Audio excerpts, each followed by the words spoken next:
सगळे जॉईन झाले की मग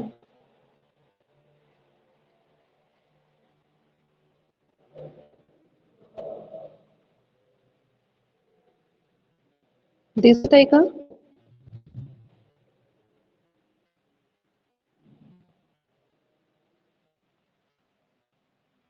बघा, तर भारतामध्ये 2 डिपॉझिटरी कार्यरत होत्या. द नॅशनल सिक्युरिटीज डिपॉझिटरी आणि दुसरी या संबंधाने काही कन्सेप्ट दिलेल्या आहेत.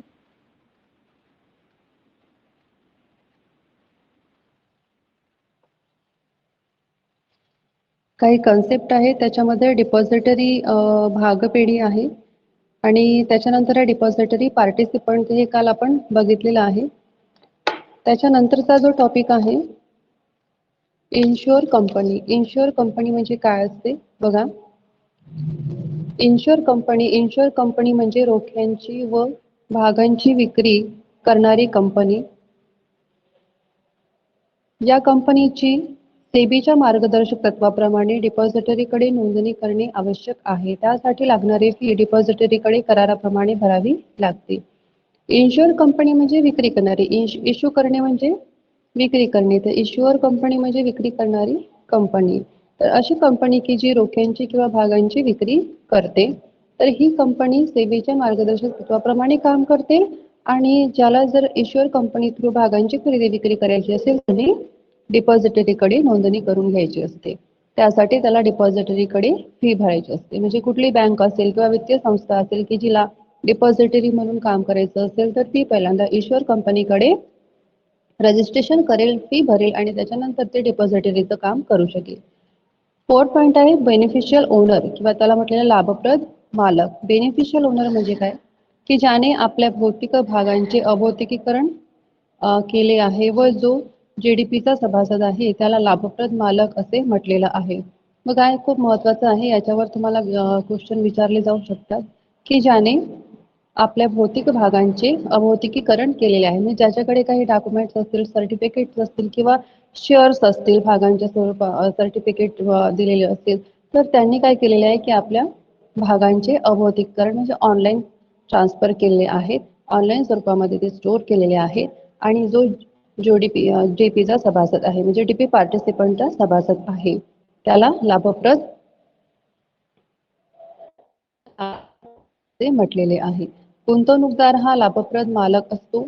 या गुंतवणूकदाराच्या नावानेच डीमॅट खाते उघडले असते. त्याचे नाव डिपॉझिटरीमध्ये नोंदलेले असते. इतर भागांप्रमाणेच त्याला भागांवर लाभांश मिळणे, बोनस भाग मिळणे, सर्वसाधारण सभेत उपस्थित राहून मतदान करणे यासारखे हक्क असतात. म्हणूनच त्याला लाभप्रद भागधारक असे म्हणतात. लाभप्रद म्हणजे ज्याला खूप सारे बेनिफिट्स मिळतात किंवा कंपनी थ्रू लाभ मिळत असतात, म्हणून गुंतवणूकदार हा लाभप्रद मालक असतो. गुंतवणूकदार आपले भाग खरेदी करतो, आपले भांडवल गुंतवतो आणि भागांची खरेदी करतो, म्हणून तो कंपनीचा मालक बनतो आणि म्हणून त्याला लाभांशाच्या स्वरूपामध्ये लाभ दिला जात असतो. या गुंतवणूकदारांच्या नावानेच डीमॅट खाते ओपन केलेले असते. म्हणजे आपण जर एखाद्या डीपीकडे गेलो तर आपल्या नावाने तो डीमॅट खाते ओपन केला जाईल की आपण एक गुंतवणूकदार आहोत म्हणून. त्याचे एक नाव डिपॉझिटरीमध्ये नोंदवले जाईल. इतर भागधारकांप्रमाणे त्याला भागांवर लाभांश मिळणे, बोनस मिळणे, सभेत उपस्थित राहणे, मतदान करणे इत्यादी हक्क त्याला मिळतात. दुसरा आहे डिपॉझिटरीकडे त्याचे भाग हे विश्वस्त म्हणून ठेवले असतात. विश्वस्त म्हणजे एक सिक्युरिटीज असते की ज्याच्याकडे त्यांचे भाग सुरक्षित ठेवले जातात की त्यांचं जे काही भांडवल आहे ते सुद्धा सुरक्षित ठेवले जात असते. डिपॉझिटरी ही जरी त्या भागांची नोंदणीकृत मालक असली तरी त्या भागांचा लाभार्थी किंवा लाभप्रद मालक हाच असतो. तर बघा डिपॉझिटरीमध्ये भागधारक हा मालक असतो आणि त्याचा जो काही भाग असेल किंवा लाभ असेल हा काय असतो त्याचा स्वतःच एक बेनिफिशियल म्हणून त्याची ओळख निर्माण झालेली असते. पाचवा आहे डिमॅटिकरण. डिमॅटिकरण काय असते तर भाग प्रमाणपत्राचे इलेक्ट्रॉनिक स्वरूपामध्ये रूपांतर करण्याच्या प्रक्रियेला डिमॅटिकरण किंवा भागांचे अभौतिकीकरण असे म्हणतात. म्हणजे जे काही शेअर्स आहेत कंपनीमध्ये गुंतवलेले जे भाग आहेत ते भाग इलेक्ट्रॉनिक स्वरूपामध्ये जर गुंतवले असेल तर त्याला म्हणायचं डिमॅटिकरण. भागधारकाने आपल्या जवळचे भाग डिपॉझिटरीची शाखा म्हणून कार्य करणाऱ्या डिपॉझिटरी पार्टिसिपंटला देऊन डिमॅटरियलायझेशन केल्यानंतर त्याला त्याचे भाग विकता येतील. म्हणजे हा डीपी कोण असतो, जसं बँकेतला मॅनेजर असतो त्याप्रमाणे डिपॉझिटरीला मॅनेजर कोण असतो, हा डीपी असतो. तर याच्याकडे रजिस्ट्रेशन करून रजिस्ट्रेशन क्रमांक मिळवल्यानंतर त्याच्याकडे जे भाग देऊन तो काय करेल, डिमॅटेरियलायझेशन करेल आणि हा डीपी भागधारकांचे भाग विकून देईल. भागधारकांनी डिपॉझिटरी पार्टिसिपंटला भाग प्रमाणपत्र दिल्यानंतर या प्रमाणपत्रात नमूद करण्यात आलेला तपशील त्याच्या खात्यामध्ये नोंदविला जातो. त्यानंतर ही भाग प्रमाणपत्र नष्ट केली जातात. म्हणजे डिपॉझिटरी पार्टिसिपंटकडे ज्या भागधारकाला आपले भाग ऑनलाईन करायचे आहेत त्या भागधारकाने डिपॉझिटरी पार्टिसिपंटकडे आपले भागासंबंधीचे सर्टिफिकेट आणून द्यायचे आहेत. हा डिपॉझिटरी पार्टिसिपंट त्या सर्टिफिकेटचं ऑनलाईन स्वरूपामध्ये ट्रान्सफर करेल आणि त्यानंतर भागधारकाच्या खात्यामध्ये तशी नोंद करेल. नंतर ती प्रमाणपत्र नष्ट करेल आणि फक्त ऑनलाईन स्वरूपामध्ये ती प्रमाणपत्र जमा राहतील. त्याच्यानंतर आहे रिमॅटिकरण. डिमॅटिकरण किंवा भौतिकीकरण म्हणजे भागधारकाच्या भाग प्रमाणपत्रांचे इलेक्ट्रॉनिक स्वरूपात परिवर्तन करण्याची प्रक्रिया होय. बघा, डिमॅटिकरण किंवा भौतिकीकरण म्हणजे भागधारकाच्या भाग प्रमाणपत्राची इलेक्ट्रॉनिक स्वरूपात परिवर्तन करण्याची प्रक्रिया होय. हे आपण इथे पाहिलेलं आहे 5व्या पॉईंटमध्ये. समोर म्हटलेलं आहे की डीमॅट खात्यातील भागांचे रूपांतर पुन्हा भाग प्रमाणपत्राच्या स्वरूपात केले जाते. म्हणजे भागधारकांकडे जे सर्टिफिकेट असते ते सर्टिफिकेट डीपी हा ऑनलाईन स्वरूपात ट्रान्सफर करतो, त्याला म्हणायचं डिमॅटेरियलायझेशन किंवा अभौतिकीकरण. परंतु जेव्हा भागधारकाला त्या सर्टिफिकेटची गरज असते आणि म्हणून तेव्हा हा डीपी त्या अभौतिकीकरणाचे भौतिकीकरण करतो. म्हणजे इलेक्ट्रॉनिक स्वरूपात जो सर्टिफिकेट असेल तो पुन्हा त्याला ऑफलाईन स्वरूपामध्ये उपलब्ध करून देत असतो आणि म्हणून त्याला म्हणायचं रिमॅटेरियलायझेशन. तर बघा, 1999 पासून सेबीने भौतिक भाग प्रमाणपत्रांच्या खरेदी विक्रीला भाग बाजारात बंदी घातलेली आहे. 1999 पासून सेबीने भौतिक भाग प्रमाणपत्रांच्या खरेदी विक्रीला भाग बाजारात बंदी घातलेली आहे. भौतिक म्हणजे काय, जे फिजिकल डॉक्युमेंट्स आहेत किंवा ज्याला आपण हँडली बाय हँड त्याचा हे करू शकतो, आपण उपयोग करू शकतो. म्हणजे ते ऑफलाईन पद्धतीने आपल्याकडे फिजिकली अवेलेबल असते ते आहे भौतिकी प्रमाणपत्र. तर यांच्या खरेदी विक्रीला भाग बाजारामध्ये शेअर मार्केटमध्ये बंदी घातलेली आहे. म्हणून सर्व गुंतवणूकदारांनी डीमॅट रूपांतर करून घेतले आहे. म्हणून सर्वांनी काय केलेलं आहे, तर ऑनलाईन पद्धतीनुसार सगळ्यांनी डीमॅट अकाउंट ओपन केलेले आहे आणि गुंतवणूकदार त्या डीमॅट अकाउंटवरून आपल्या भागांची खरेदी विक्री करू शकतात. ही प्रोसेस केव्हापासून सुरू झाली, 1999 पासून. कोणी बंद केली, सेबीने. ठीक आहे. परंतु काही गुंतवणूकदारांना आपली गुंतवणूक 5 ते 10 वर्षासाठी विकायची नसते.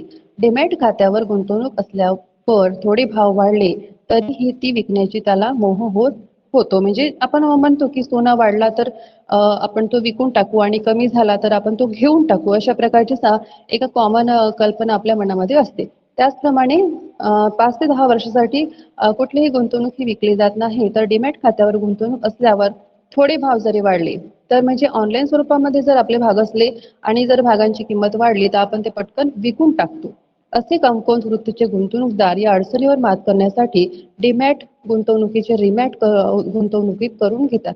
म्हणजे जेव्हा त्याला विकायचं असेल तर पुन्हा डीमॅट स्वरूपामधले असलेले भाग हे पुन्हा रिमॅट म्हणजे ऑनलाईन स्वरूपामध्ये असलेले भाग पुन्हा ऑफलाईन स्वरूपामध्ये ट्रान्सफर करतात आणि त्याची विक्री करतात. ज्यावेळी त्यांना ही गुंतवणूक करायची असेल त्यावेळी पुन्हा ते रिमॅटचे रूपांतर डीमॅट गुंतवणूक करतात. की ज्या वेळेला त्यांना असेल विकाय काय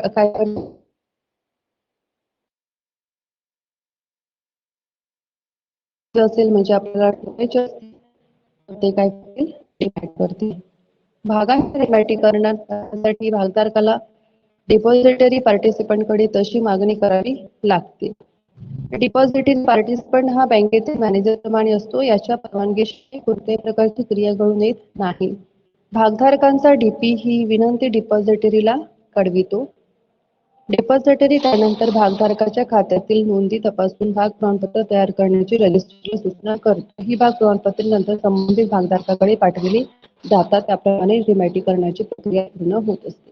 म्हणजे भागधारकाला जर आपल्या भाग रिमॅट करायचं असेल किंवा डिमॅट करायचं असेल तर प्रथम हे डिपॉझिटरी पार्टिसिपंटला सांगितलं जाईल. डिपॉझिटरी पार्टिसिपंट भागांच्या प्रमाणपत्रासंबंधी चौकशी करेल, त्याची तशी तरतूद करेल, नोंद करेल आणि मग त्याला असेल तर ऑनलाईन करेल, डीमॅट पाहिजे रिमॅट ऑफलाईन करेल, डीमॅट पाहिजे असेल तर ऑनलाईन करेल. अशा प्रकारची सुविधा डीपी हा डिपॉझिटरीकडून करून घेत असतो. म्हणजे गुंतवणूकदार डायरेक्टली डिपॉझिटरीमध्ये जात नाही किंवा प्रत्यक्ष तो डिपॉझिटला नाही, तर गुंतवणूकदार हा डीपीलाच भेटतो, डिपॉझिटरी पार्टिसिपंटलाच भेटतो, त्याच्याशीच बोलतो, त्याच्या थ्रूच तो डिपॉझिटरी संबंधाने काम करीत असतो. त्याच्यानंतर आहे फंजिबिलिटी म्हणजे काय असते? डिपॉझिटरीमध्ये सर्व भाग फंजिबल असतात. फंजिबल म्हणजे काय की ज्याच्यामध्ये मुवमेंट होते, म्हणजे काही त्याच्यामध्ये त्याला म्हणू की आपण क्रमवारपणा नाहीये किंवा ज्याला आपण एखादा टेबल किंवा लिस्ट बनवतो त्याला 1 2 3 4 5 6 अशा प्रकारची क्रमवार पद्धतशीर लिस्ट बनवतो. पण डिपॉझिटरी फंजिबिलिटी म्हणजे काय की याच्यामध्ये तुम्हाला जे भाग दिसतील की भाग प्रमाणपत्राच्या स्वरूपात असलेल्या भागांना विशिष्ट अनुक्रमांक असतात. भाग प्रमाणपत्रांना अनुक्रमांक असतात. इलेक्ट्रॉनिक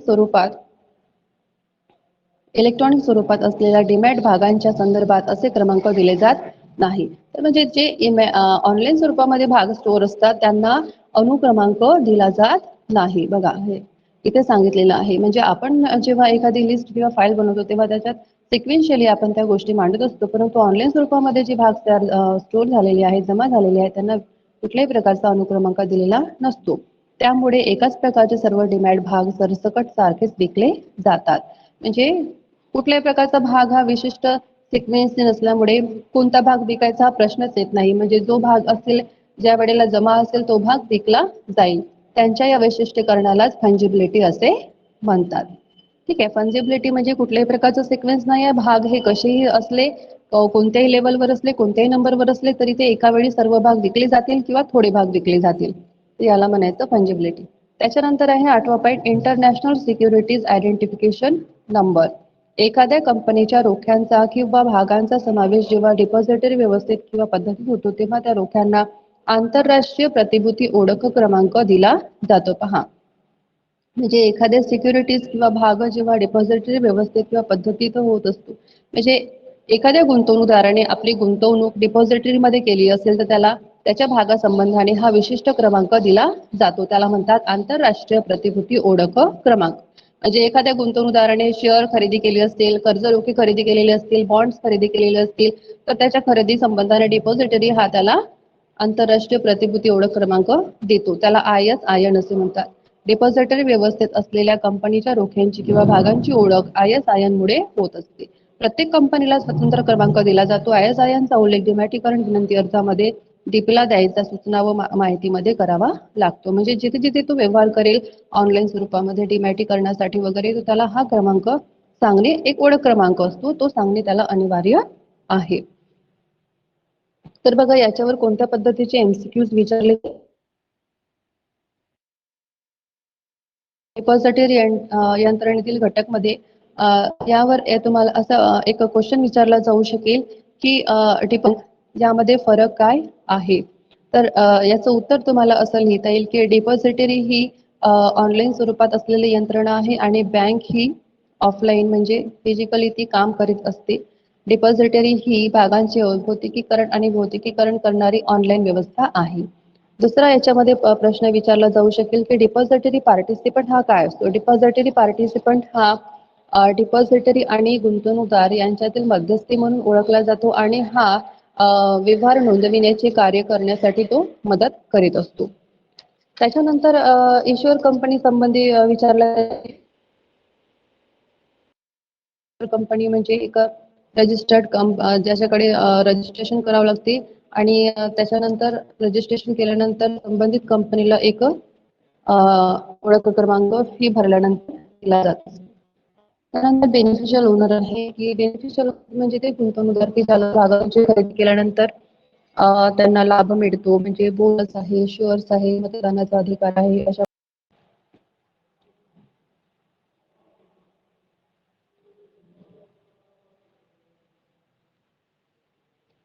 त्यानंतर आणि रिमॅट काय याच्याबद्दल शकतो. ठीक आहे, त्याचे मी तुम्हाला फोटो घ्याल. त्यानंतर पुढे आहे डिपॉझिटरी व डिमॅटिकरण याची आवश्यकता काय, हे आपण जे आहे. 1996 साली केंद्र सरकारने डिपॉझिटरी कायदा केला. हा MCQच्या दृष्टीने अत्यंत महत्त्वाचा आहे. 1996 साली केंद्र सरकारने डिपॉझिटरी कायदा केलेला.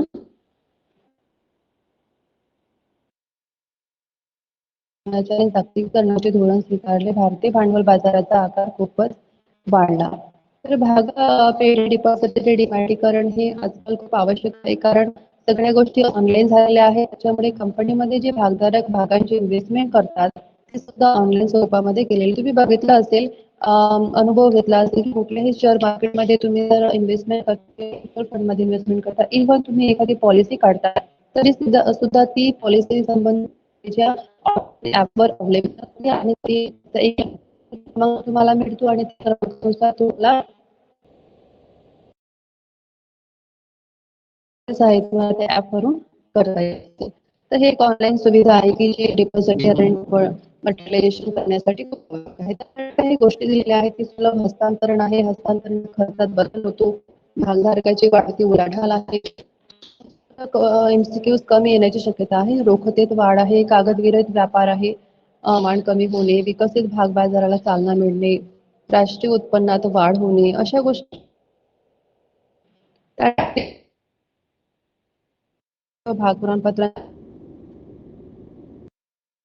म्हणजे प्रमाणपत्र डिपॉझिट केलं तर त्याचा काय फायदा होऊ शकतो. कोणाकोण इथे दिलेलं आहे की आर्थिक सुधारणेच्या प्रक्रियेचा भाग म्हणून अनेक नवीन बाबींचा सरकारने स्वीकार केला. भागबाजारात अनेक सुधारणा घडवून आणल्या. त्यातील सेबीची स्थापना, सेबीला दिलेले व्यापक अधिकार, ऑनलाईन ट्रेडिंगला सुरुवात, डिपॉझिटरी डिमॅटेरियलाइजेशन सुरुवात इत्यादी गोष्टी आहेत. म्हणजे भाग प्रमाणपत्र गहाळ होणे, सह्या न जुळणे, बोनस भाग प्रमाणपत्र म्हणजे हे मॅच होत नाही किंवा सर्टिफिकेट्स बनावटीचे असतात किंवा चुकीची असतात किंवा डुप्लिकेट असतात, अशा गोष्टी इथे ऑनलाईन स्वरूपामध्ये होत नाही. कागद विरहित कुठेही आपल्याला कागद घेऊन माहिती कुठेही पाहू शकतो आणि कुणालाही देऊ शकतो.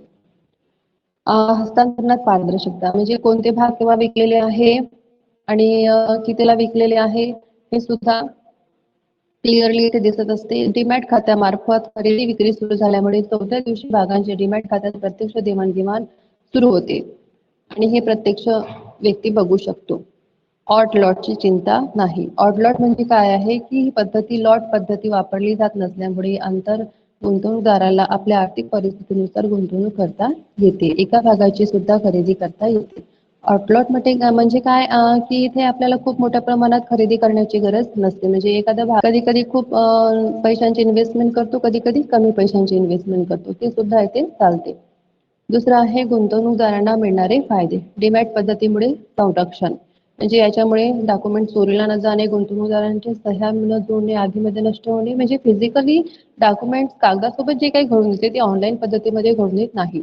रोखतेत वाढ, मुद्रांक शुल्कात बचत, सहज व्यवहार, कर्ज लवकर मिळते, दलालीचे प्रमाण कमी होते, कंपनींना होणारे फायदे, कार्यक्षमतेत वाढ, अद्ययावत माहिती, त्याच्यानंतर तशा पद्धतीचे काही बेनिफिट्स इथे दिलेले आहेत. दलालांना होणारे फायदे, जोखमीचे अल्प प्रमाण, जोखीम म्हणजे काय की गुंतवणूकदारांशी व्यवहार करीत असताना जोखमीचे प्रमाण कमी होणे, कार्यक्षमता आणि उत्पन्नात वाढ. ठीक आहे, तर याच्यावर MCQs विचारले जाऊ शकेल की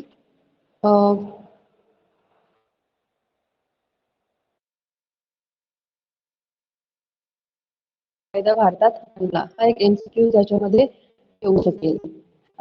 त्याच्यामध्ये MCQs येण्याची शक्यता आहे म्हणजे की ऑनलाईन ट्रेडिंगची सुरुवात, डिपॉझिटरी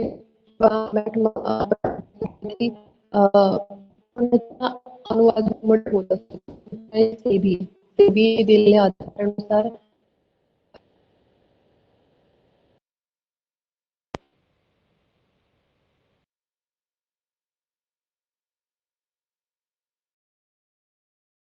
नेक्स्ट टॉपिक घेणार आहोत उद्याला. तर उद्या तुम्ही याच वेळेवर जॉईन व्हा आणि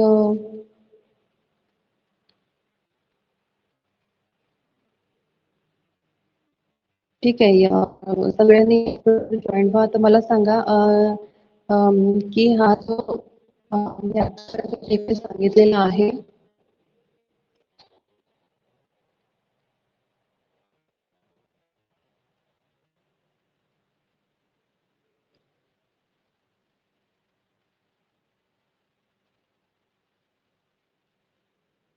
जे काही सांगितलेलं आहे ते तुम्हाला स्क्रीन दिसली का?